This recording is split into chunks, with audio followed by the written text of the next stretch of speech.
रामायण में एक से एक बढ़कर योद्धा थे जिनके बारे में आप सभी ने जरूर सुना होगा।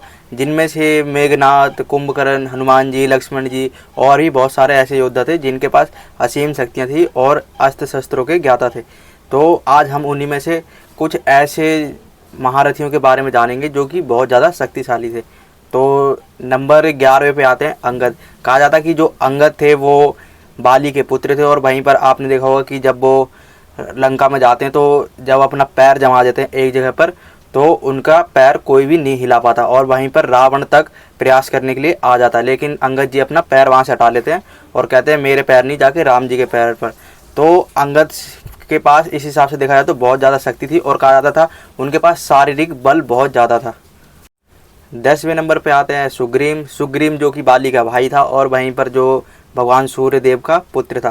कहा जाता था कि सुग्रीव पर भी बहुत ज़्यादा शक्तियाँ थी और वो भी शारीरिक तौर पर बहुत ज़्यादा बलशाली था और उसने रामायण में अपनी महत्वपूर्ण भूमिका निभाई है राम जी के साथ में।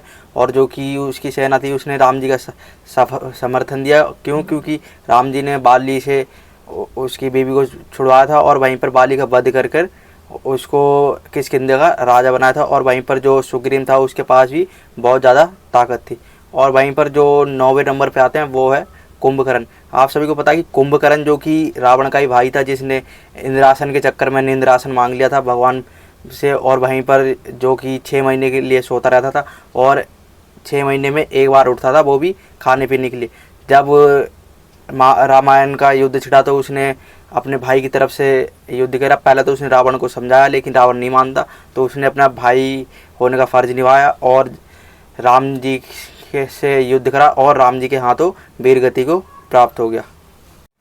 8वें नंबर पे आते हैं मेघनाथ। मेघनाथ आप सबको पता है कि जो रावण का पुत्र था वो बहुत ज़्यादा बलशाली था। उसने इंद्र तक को जीत लिया था और स्वर्ग पर अपना आधिपत्य स्थापित कर दिया था। जो कि मेघनाथ था उस पर कहा जाता है कि पशुपतास्त्र और ब्रह्मास्त्र और वहीं पर नारायण अस्त्र भी होता है, जो कि वो कहा जाता है कि वो युद्ध में राम जी और लक्ष्मण जी को वो नागपाश से बंदी बना लेता। और जो कि मेघनाथ था उससे बहुत ज़्यादा शक्तियाँ भी होती है और वो इसी का प्रयोग करके वो रामायण में युद्ध करता और जो कि राम जी की सेना होती है उनको भारी मात्रा में नुकसान भी पहुँचाता। आपने देखा होगा कि लक्ष्मण जी को भी वो शक्ति बाण मार देता जिससे लक्ष्मण जी मूर्छित हो जाते हैं और कुछ समय के लिए निद्रा में चले जाते हैं।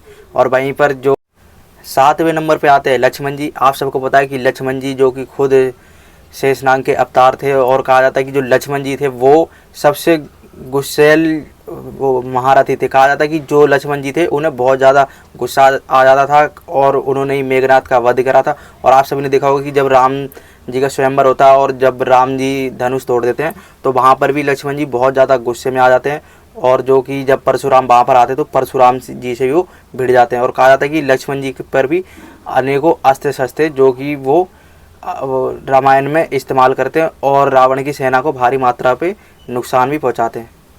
6ठे नंबर पे आता है अहिरावण। कहा जाता है कि जो अहिरावण था वो रावण का ही सौतेला भाई था और रावण की तरह ही उस पर बहुत ज़्यादा शक्ति थी। कहा जाता है कि जो अहिरावण था वो पाताल लोक का राजा था और वो पाताल लोक में ही रहता था। और आपने देखा हो कि जब रामायण का युद्ध चल रहा होता था उस बीच में वो राम जी और लक्ष्मण जी को पाताल लोक में ले जाते हैं और वहाँ पर कहा जाता है कि जो अहिरावण को एक वरदान था कि जो 5 दिशाओं में जो एक दिया होता था जो 5 दिशाओं में उसे बुझा दे तभी उसकी मृत्यु हो सकती है। तो हनुमान जी जब जाते हैं तो जब 5 दिशाओं में वो उस दिए को बुझाते हैं तो हनुमान जी अपने पंचमुखी रूप में उसका वध करते हैं और इस तरीके से अहिरावण से राम और लक्ष्मण को वो छुड़ाते हैं। और वहीं पर देखा जाए तो जो 5वें नंबर पे आते हैं वो है रावण। रावण के पास अनेकों शक्तियाँ थी, उसके पास अनेकों तरह के शस्त्र और अस्त्र भी थे। कहा जाता है कि जो रावण था उसने जो नवग्रह थे उसको भी बंदी बना रखा था और जो कि सिर्फ भगवान श्री राम के हाथों ही मरता।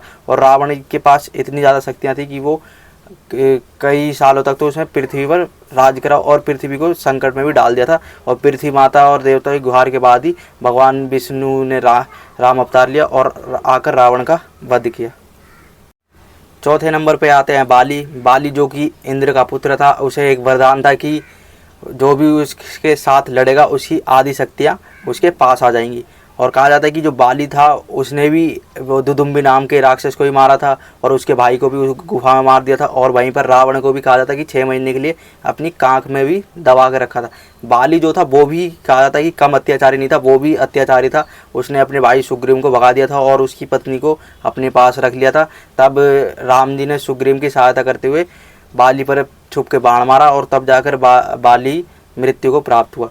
और इस तरीके से बाली का जो था वो अंत हो गया। वहीं पर जो दूसरे नंबर पे आते हैं वो है हमारे जामवंत जी। कहा जाता है कि जो जामवंत जी थे उन पर भी बहुत ज़्यादा शक्तियाँ थी, उनके पास भी हजारों शेरों के बराबर शक्तियाँ थी। कहा जाता है कि जो जामवंत थे उन्होंने द्वापर युग में आपने देखा होगा कि भगवान श्री कृष्ण से भी वो युद्ध करते हैं और उस युद्ध में कई दिनों तक भगवान श्री कृष्ण से वो युद्ध करते हैं और युद्ध हारने के बाद अपनी पुत्री का विवाह उनके साथ ही कर देते। और वहीं पर आपने देखा हो कि जो हनुमान जी अपनी शक्तियाँ भूल जाते हैं उनको उनकी शक्तियों का स्मरण भी जामवंत जी ही कराते हैं।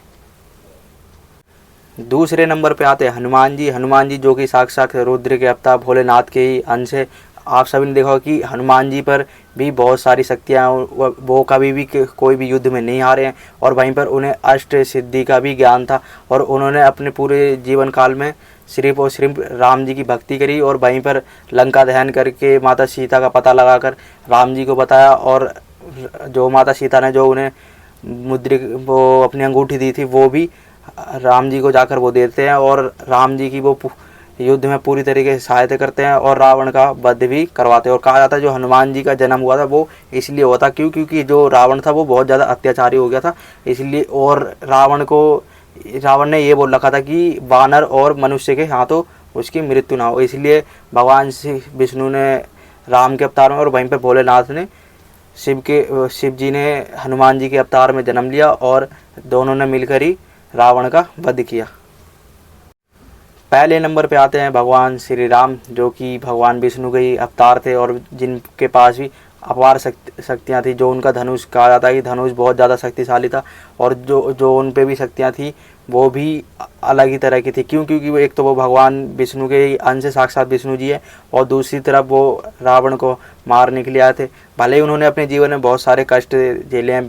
पहले उनको वो वनवास हो गया, उसके बाद जब वो रावण उनकी पत्नी को ले जाते हैं और रावण का जब वो वध करके वापस आते हैं तो फिर उनकी जो पत्नी होती है उनको फिर से वनवास हो जाता है और वो फिर वापस चली जाती है वन में। और वहीं पर जो राम जी होते हैं फिर से अकेले पड़ जाते हैं।